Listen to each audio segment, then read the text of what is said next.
yarshudun. Jadi kata Allah, wahai Muhammad, kalau ada hambaku yang bertanya tentangku, maka sesungguhnya aku dekat. Ujibu da'watad da'i iza da'an. Dan aku akan mengabulkan doa orang yang berdoa kepadaku. Ayat itu sebetulnya ujibu da'watad da'i iza da'ani. Sebenarnya begitu. Tapi ya mutakalimnya itu dihilangkan jadi da'an. Untuk apa? Akhafulil lisan. Ini dalam kajian balaghah bahasa Arab.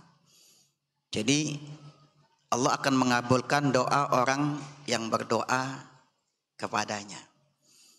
Makanya bulan Ramadan bukan hanya syahrul Quran, namun juga syahrul doa. Kita masih punya waktu beberapa malam, beberapa hari untuk meningkatkan kualitas dan kuantitas doa kita. Namun hadirin rahimakumullah, kalau kita memperhatikan doa-doa para nabi di dalam Al-Quran, karena doa-doa para nabi ini adalah kajian disertasi doktor saya. Ada berapa adab doa para nabi? Ada banyak. Saya akan sebutkan 3 saja, karena waktunya tidak banyak. Jadi para nabi itu ketika berdoa kepada Allah, yang pertama itu para nabi mendahulukan pujian kepada Allah sebelum meminta. Itu prinsipnya. Apa dasarnya? Apa dalilnya? Orang sekarang kan nanya dalil mulu nih. Tapi kalau dikasih tahu dalil, terima. Jangan gak terima ya. Jangan. Kalau dikasih tahu dalil, nolak, itu namanya setan. Apa dalilnya? Dalilnya itu adalah doanya Nabi Ibrahim. Alhamdulillahilladzi wahabali alal kibari Ismaila wa Ishaq. Inna rabbi lasami'ud du'a. Kata Nabi Ibrahim, alhamdulillahilladzi wahabali alal kibari. Maha segala puji bagi Allah yang telah menganugerahkan kepadaku alal kibari, di saat usia tuaku. Jadi menggunakan alal kibari bukan ma'al kibari. Ini juga ada kajian bahasanya. Ismaila wa Ishaq, di saat usiaku tua Ismail dan Ishak. Jadi Nabi Ibrahim itu pernah memohon kepada Allah agar dapat anak, dan doa itu diucapkan Ibrahim pada usia sekitar 100 tahun. Jadi ketika Ibrahim sudah usia tua, Ibrahim berdoa seperti itu. Inna rabbi lasami'ud du'a. Sesungguhnya Tuhanku mendengar doaku. Baru kemudian Nabi Ibrahim berdoa meminta apa? Rabbi ja'alni muqimas shalah wa min dzurriyyati rabbana wa taqabbal du'a. Maka ya Allah, jadikanlah aku orang yang mendirikan salat dan juga keturunanku. Rabbana taqabbal du'a. Itu juga Rabbana taqabbal du'ai. Sebenarnya begitu. Jadi Rabbana taqabbal du'a. Jadi ketika Ibrahim berdoa Rabbi ja'alni muqimas shalah, itu doanya. Tapi sebelum berdoa seperti itu, alhamdulillahilladzi wahabali alal kibari. Segala puji bagi Allah. Makanya kalau kita berdoa kepada Allah, banyakkan pujian kepada Allah. Alhamdulillahirabbil alamin, hamdan syakirin, hamdan na'imin, hamdan yuafi ni'amahu wa yukafi'u mazidah. Ya Rabbana lakal hamdu kama yanbaghi li jalali wajhikal karim wa azimi sultanik. Terus Allahumma la uhsi sanan alaika kama asnaita ala nafsik. Apa? Jadi sebelum berdoa meminta kepada Allah, banyak-banyak memuji kepada Allah. Apa dasarnya lagi kalau kita baca surat Al-Fatihah? Bismillahirrahmanirrahim. Alhamdulillahirabbil alamin. Ar-Rahmanirrahim. Maliki yaumiddin. Iyyaka na'budu wa iyyaka nasta'in. Baru berikutnya doa. Apa doanya? Ihdinas siratal mustaqim. Ya Allah, tunjukkan jalan yang lurus. Jadi kalau berdoa begitu. Jangan lancung, tancap gas. Ya Allah, hamba minta ini. Jangan. Itu ada para nabi doanya. Puji Allah. Kita juga begitu, kalau ada butuh sama orang jangan langsung tonjok. Jangan langsung to the point. Puji-puji dulu. Ngobrol basa-basi. Nah Allah juga begitu. Pujilah dengan pujian yang baik. Baca salawat juga baca salawat yang terbaik. Nah ihdinas siratal, tunjukkan kami jalan yang lurus. Dan itu doanya juga doa untuk bilafzil jam'i, dengan lafaz kami. Ya Allah, tunjukkan kami. Meskipun yang berdoa itu sendiri. Tidak ihdini, ya Allah tunjukkan aku. Itu artinya bahwa kalau kita ingin mendapat hidayah, jangan buat diri sendiri doang. Jadikan orang lain juga mendapat hidayah sama seperti kita. Jangan orang Islam itu dikafir-kafirkan. Jangan orang Islam itu dituduh ahli bid'ah. Jangan. Itu melanggar ihdinas siratal mustaqim. Dikit-dikit bid'ah. Jangan. Salah itu. Tidak beradab dengan adab Rasulullah. Tidak beradab dengan akhlak Al-Quran. Contohlah para nabi. Jadi yang pertama adab berdoa adalah mendahulukan pujian dan rasa syukur kepada Allah, baru kemudian menyatakan permintaan kepada Allah. Kenapa? Karena yang nama doa itu apa sih? Doa itu al-kalamul insya'i ad-dali ala talabi ma'al khudu'i. Itu definisinya. Doa itu ada al-kalamul insya'i ad-dali ala talabi ma'al khudu'i. Doa adalah ucapan yang dirangkai, al-kalamul insya'i ad-dali, yang menunjukkan suatu permohonan ma'al khudu'i, dengan hati yang tunduk. Jadi kalau kita berdoa hati kita tunduk, hati kita menangis. Di hadapan masyarakat kita tampilkan wajah kita yang ceria, tapi di hadapan Allah tunjukkan air mata kita. Jangan sebaliknya, di hadapan orang kita garang, di hadapan Allah air mata kita beku. Jangan. Di hadapan orang kita ceria, tampakkan kegembiraan kita. Di hadapan Allah baru kita curhat, kita mengadu kepada Allah.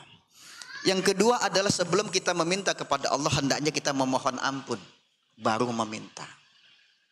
Apa dasarnya? Dasarnya adalah doanya Nabi Adam alaihissalam. Rabbana zolamna anfusana wa illam taghfir lana wa tarhamna lanakunanna minal khasirin. Sebetulnya Nabi Adam itu cuma minta, ya Allah jangan sampai kami ini jadi orang yang rugi. Tapi dia katakan Rabbana zolamna, ya Allah kami telah zalim terhadap diri kami sendiri. Wa illam taghfir lana, kalau engkau tidak ampuni kami, pastilah kami akan menjadi orang yang merugi. Jadi maka di malam-malam ganjil kita apa? Kita minta doa yang apa itu? Permohonan ampun kepada Allah. Jadi mohon ampun dulu baru meminta kepada Allah Subhanahu wa taala. Makanya kalau kita ingin doa kita dikabulkan, jangan langsung sholat hajat. Jangan. Kata para ulama, sebelum kita sholat hajat meminta apa yang kita inginkan, lakukan sholat tasbih. Sholat tasbih 4 rakaatin, 4 rakaat.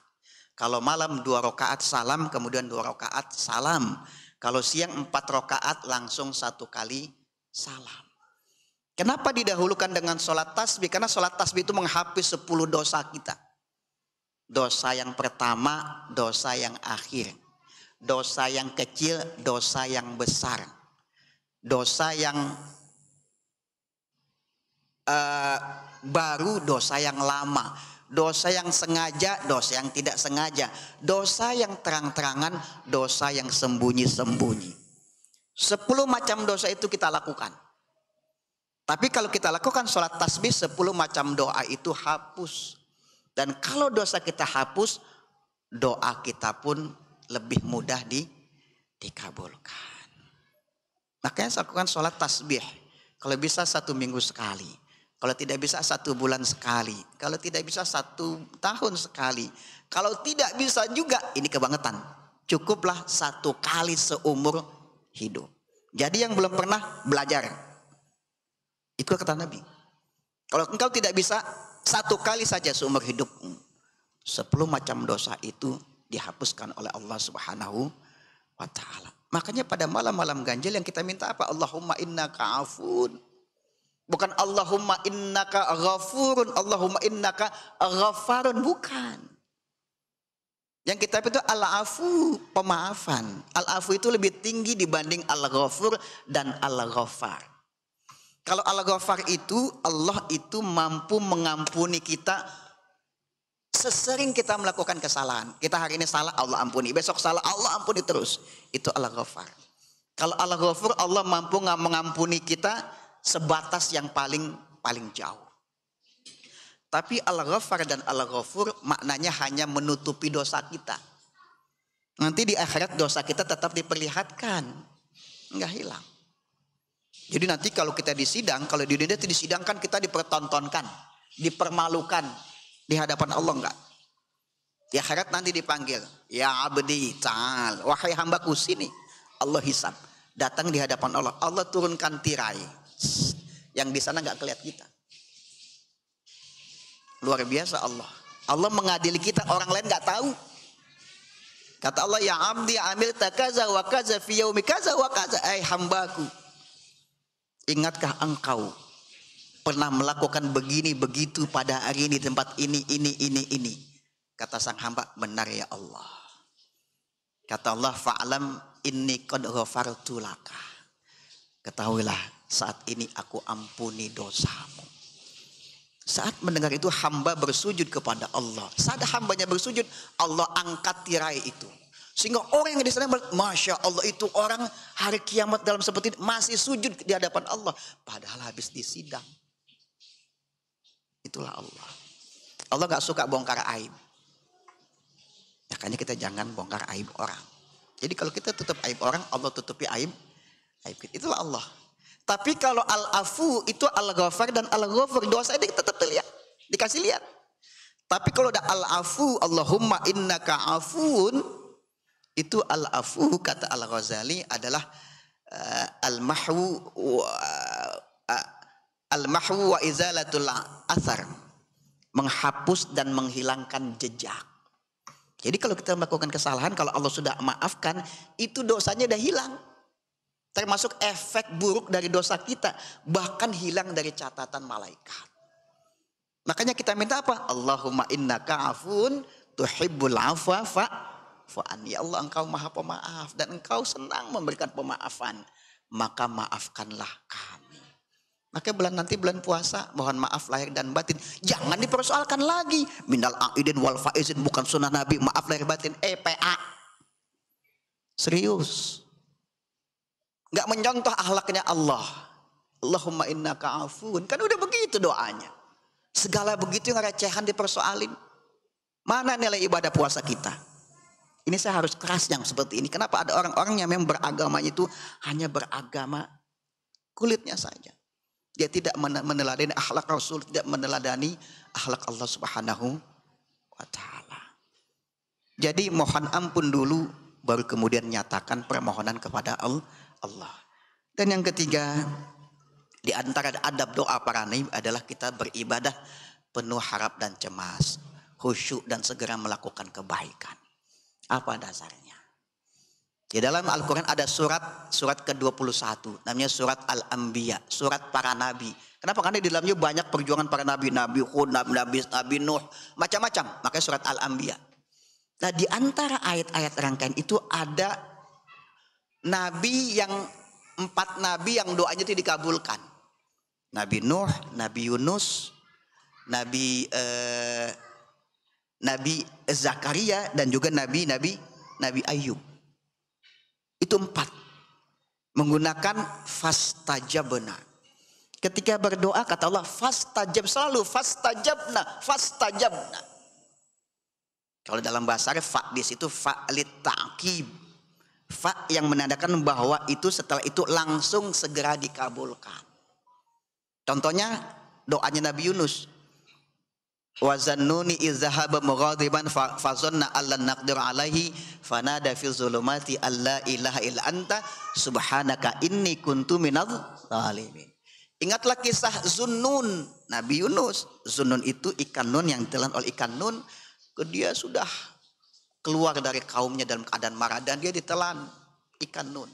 Fanada fil zulumat, dan dalam kegelapan perut ikan, kegelapan lautan, kegelapan malam, dia berdoa, la ilaha illa anta subhanaka inni kuntu minadh. Berikutnya ayat mengatakan apa? Fastajabna lahu, maka kami kabulkan doanya. Wa najainahu minal ghammi, dan kami selamatkan dia dari al-gham, dari kesedihan, dari kegundahan. Wa kadzalika nunjil mu'minin, begitulah kami menyelamatkan orang-orang beriman. Itu satu contoh. Nabi Ayub juga begitu, Nabi Nuh juga, Nabi Zakaria juga begitu, nggak lama nggak punya anak, kemudian Allah kabulkan. Lalu apa rahasia 4 doa Nabi ini terkabul? Ayat berikutnya ada mengatakan, innahum kanu yusari'una fil khairat wa yad'unana raghaban wa rahaban wa kanu lana khashi'in. Rahasianya 3. Innahum kanu yusari'una fil khairat. Mereka itu ada orang yang senang bersegera melakukan kebaikan. Ada kebaikan kagak pakai tawaran. Tadi lewat tuh kotak amal tuh, matanya nggak merem deh, dari mau dia siapin uang.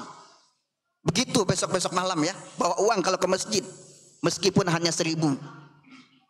Meskipun hanya 1.000. Kalau bisa yang pakai peci, jangan yang bawa megang golok. Yang pakai peci 100.000. Siapkan dari rumah. Jangan kotak amal lewat pura-pura merem. Doa kita susah kabul kalau begitu. Innahum kanu yusari'una fil khairat, bersegera melakukan kebaikan. Wa yad'unana raghaban wa rahaban, dan mereka berdoa kepada kami dalam keadaan harap-harap cemas. Coba tadi doanya itu doa tarawih. Allahumma ij'alna bil imani kamilin walil faraidi mu'addin walil salati hafizin walil zakati fa'ilin walima indaka talibin wali afika rajin wabil huda mutamassikin wa terus. Itu indah. Jangan pakai ditanya, itu Nabi ada gak? Jangan. Repot kalau begitu. Itu doanya benar itu. Bagus semua. Itu doa-doa tuh bisa terkabul kalau kita selingi apa tuh, kita iringi dengan segera melakukan kebaikan dan berdoa dengan harap-harap cemas. Yang kedua. Yang ketiga, wa kanu lana khashi'in, dan mereka adalah orang yang khusyuk di hadapan kami. Khusyuklah kepada Allah. Tapi kalau orang khusyuk gampang. Orang tidak akan bisa khusyuk kalau dia punya masih rasa takabur dengan orang lain. Susah. Jadi hilangkan takabur. Kalau perlu, kalau kita punya kelebihan, sembunyikan kelebihan kita supaya hilang ketakaburnya itu. Dan kalau bisa sudah tidak takabur dengan orang lain, insya Allah di hadapan Allah menjadi orang yang khasyi'in, orang yang khusyuk, orang yang tunduk. Dan kalau 3 ini bersegera melakukan kebaikan, berdoa dalam keadaan harap dan cemas, dan kemudian dia khusyuk, tunduk kepada Allah, doanya pasti dikabulkan. Hadirin rahimakumullah, inilah sebagian dari materi pada malam ini, adab tentang doa. Walafu minkum. Assalamualaikum warahmatullahi wabarakatuh. Waalaikumsalam.